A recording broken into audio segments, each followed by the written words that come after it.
I don't like when comics complain about like a poorly attended show. I agree. Like,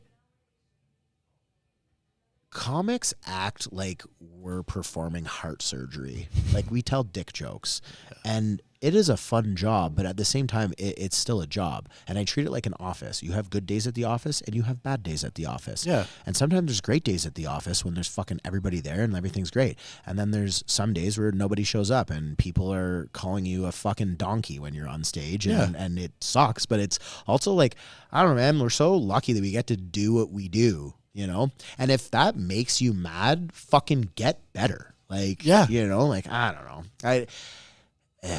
I think running a comedy club has developed a severe disdain for just the average comic. If I hear anyone complain, I'm like, then don't do it, because there's plenty of people that want to get better and want to, like, you know, like, that are willing to do these tough rooms and are willing to grind it out. Like, I've seen comics that are so abysmal and so like painful to watch, and they just grind it out, and then all of a sudden they're just murderers because they just, something clicks and they just figure it out. Yeah. And it's like, sick. Yeah. That was worth it. You ate your dick for fucking 3 years in a row, and now you're smashing, and now you're doing what you love. And it's like, whatever. Yeah. And then it's the same thing with like when I first started doing comedy. When was that? Fuck, buddy. I don't even know. Oh, wait. This is Nick Burden. Oh, hi. Hello. From Ottawa. It is me. At the Comedy Cave this week. Shows until Saturday every night. Come see Nick Burden. Every fucking night. So I cut you off. When did you start? It's a 2-part answer. Yeah. So I worked at a comedy club as a bartender with zero interest in comedy. Okay. The owner bet me $100 that I couldn't make people laugh on amateur night. Still don't care about comedy, but very competitive. So I was like, fuck you. Like, I'm down. The best part about it is I got some advice from some of like the headliners, because I used to sell them all weed. Okay. So like, I was just like, hey, I want to like talk about like this and this. They're like, yeah, do this, don't do this. I was like, okay. But I also realized, like, for working there for like a year or two, bartending the show and just like watching the show, I didn't realize that I was subconsciously taking notes. Like, you know, you're like watching shows like, oh, fuck, that bombed. Or like, oh, that didn't do well, you know? Yeah. So I kind of was already like kind of schooling myself on comedy without even like realizing it. So by the time I started, there was like all these things that might have taken me 6 months to a year to like learn. I already knew them because, like, I don't know. I just kind of just knew from watching so much. You absorbed it by being around it. Right? Photosynthesis, man. Like, so then I did that, and then I was like, okay, cool. Like, got the t-shirt, got the $100, got a couple drinks, and then I probably only did comedy like 1 or 2 times after that. And then I actually was like, I don't think I want to swing a hammer or pour drinks anymore. I think I would rather tell dick jokes and try and finger bang audience members. Yeah. And then, like, let's say like 2014, I started to take it seriously. And then, but you were brand new still? And you quit work just no. Like, obviously I had like, I've always been like a jack of all trades. Like, I've worked for like I've worked for like wine and food companies. I still, you know, like bartended on the side.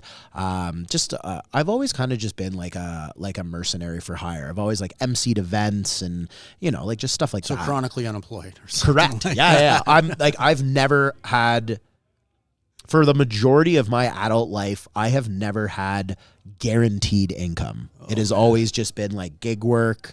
Never a solid paycheck. But I like that because it, like, that anxious feeling of like, how am I going to pay my bills, like, kind of propelled me through like my young adult life.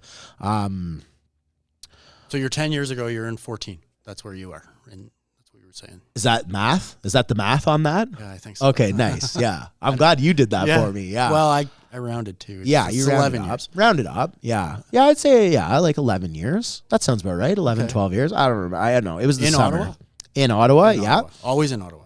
Always in Ottawa. I lived in Toronto for a year in 2015. Yeah. I, like a lot of comics, before me and after me, moved to Toronto thinking that I was God's gift to comedy and was just going to take the world by storm. And then you realize that there's very funny people in this country and that you're not actually that good. And I went back to Ottawa with my tail between my legs. At least it wasn't so far. You know what I mean? Yeah, that would have been a hot, I took a 3.5 hour train. Yeah, it's you know like what Edmonton. I mean? Like, yeah, exactly. But then I kind of like reinvented myself, and then I didn't have, like a ton of stage time. So I just started producing my own show. I started emceeing my show once a month, and I cut my teeth as an MC. I learned the crowd work that I primarily use on stage today. And I've just kind of always gone with that. The thing that I've always kind of liked the most is the travel aspect of it. Like even before I started doing comedy, like I always had this like incessant need to go to new places, and just like being able to like use comedy as just like a vessel to either subsidize trips or either just explore new places and also just do what I do while doing it. Is the best. And like that's why I spent so much time talking with that Irish couple after the show. Yeah. Because I'm always so interested in like hearing about like different people from different places, and you befriended them right out of the audience, right? Oh yeah. And I find this club here, I talk to the audience after the show arguably more than any other venue that I own and operate a comedy club in Ottawa, and I talk to audience members more here than I do back home. Mostly because I just want to fucking go home after when I'm home. But like, when I'm on the road and I'm just like shooting the shit, like I've had so many fun conversations on the bar, like after shows with, and surprisingly enough, like, I don't know if it's because it's right beside like the Holiday Inn here, but there are a lot of travelers that come to this club. Yeah, like, for sure. The last time I was here, there was like a mother and a son that were in town from Hungary. There was a dude and like one of his buddies, they were from like Argentina. Like you don't think that when you're in like Alberta, you know what I mean? Like you'd think that's more of like a Vancouver or like a Toronto thing, but like I'm sitting here in like a weird part of Calgary and there's just all these people from everywhere. And I they're had like, Dutch people recently. And they're like, we just like stumbled on this comedy show. I'm like, fuck, sick. You want to do a shot of Jack? Like, like, it's dude, I love it. And I love this club because it's like two different worlds. You have like the bar side that just has like all of the regulars that are just like here. Like it's like Cheers, but like a weird Calgary version of Cheers. Totally. And then you have like the club. And then when the show ends and I'm like, let's go have a drink. And then you like mix both worlds and you're like, come see this, Dude, I love it. And like actually the last time I was here, there was an Australian couple. I had my two friends from Ottawa that were in town, and there was this Australian couple. They immediately became best friends. They moved here, like they live here now, but it was the first week that they were there. So we're like, oh dude, like you gotta, and they had like rented a car. We went to the mountains like during the day and like came back. Like, oh man, it was the best. Out of the audience? Yeah. Wow, man. Yeah, no, I just like people, man. Like I go off of like energies. Like I want to hang out with fun people. Yeah. And like what else am I gonna do? Am I just gonna like go back to the hotel and just a lot like of the guys do that kind of stuff? Yeah. Right? Well, I don't know. I'm a drunk and I like being an extrovert. I don't know. Yeah. I guess I could go back to the hotel, but like I live here. You probably have more friends here. Gotta start talking to people after a show, dude. Yeah. But I also like that because like you never know who you're going to meet.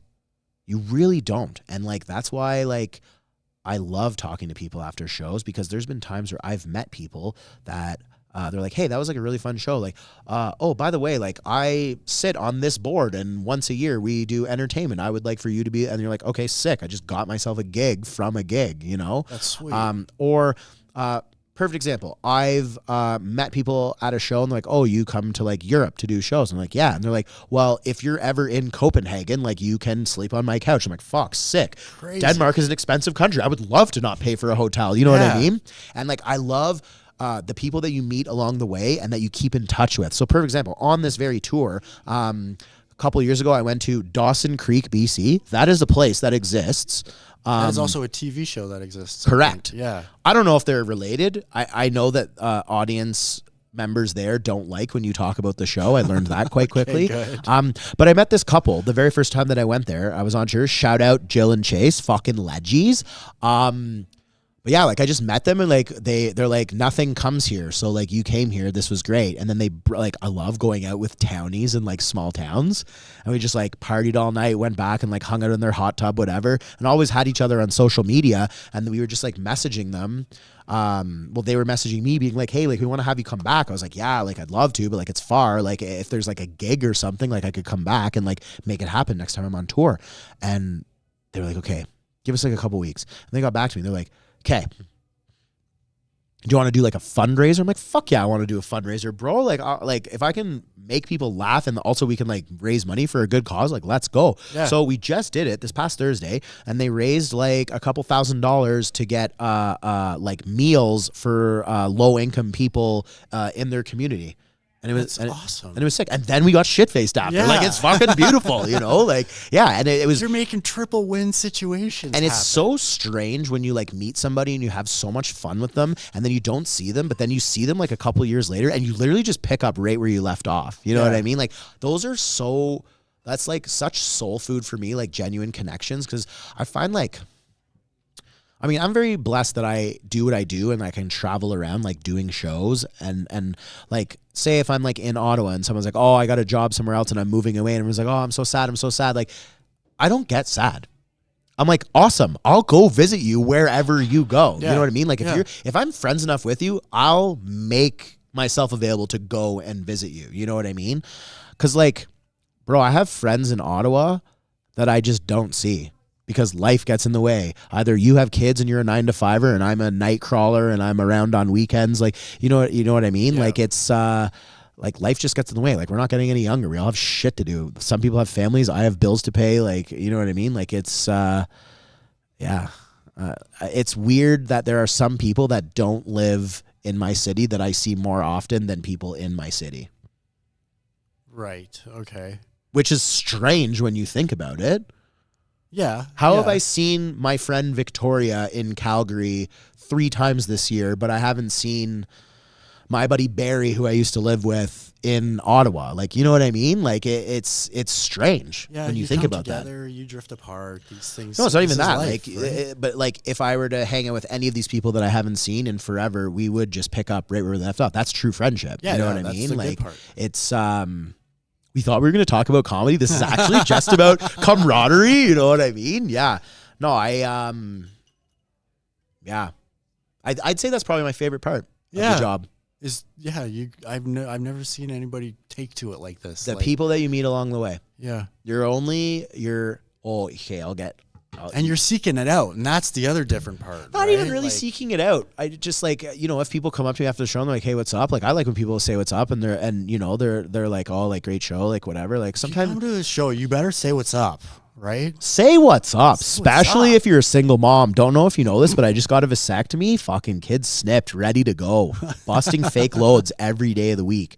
But. What was I talking about? You just did the promo. I just did the promo. Yeah. Dude, I realized I'm so loopy when I'm not on my ADHD meds. Like I was so unhinged on stage tonight, and I have such a squirrel brain without them. Like I get out, like when I'm home and I have all these like tasks to do, like I can dial it in and like accomplish my to-do list. Get your Adderall Vyvanse going. Vyvanse, bro. I'm a Vyvanse army. And I think that's so funny that like with people with ADHD and like, oh, are you on like, it's so funny that like, it's like Pepsi and Coke. Like, you know what I mean? Like you're just like, no. I'm exclusively like. And you're going to have a great week here. We are. Yeah. So come to the Comedy Cave. Come to the Comedy Cave. See Nick Burden. Make friends. That's what he's here to do in his life. And he's just found a way to do it through the stage. I'm here to tell jokes, make friends, and smash single moms. Those are the 3 things I want to do. Add a couple vodka sodas in there. We've got a great night. That's all that matters. That is it. Tuesday, Wednesday, Thursday, Friday, Saturday. You're here Saturday? Probably, yeah. He's here Saturday. Right. Rob Morgan's going to be here from Ottawa too. Wednesday, Thursday, Friday, Saturday. It's going to be a great time. I'll see you there. All right. Thanks for doing this, man. Love ya, pal. Yeah. Love ya.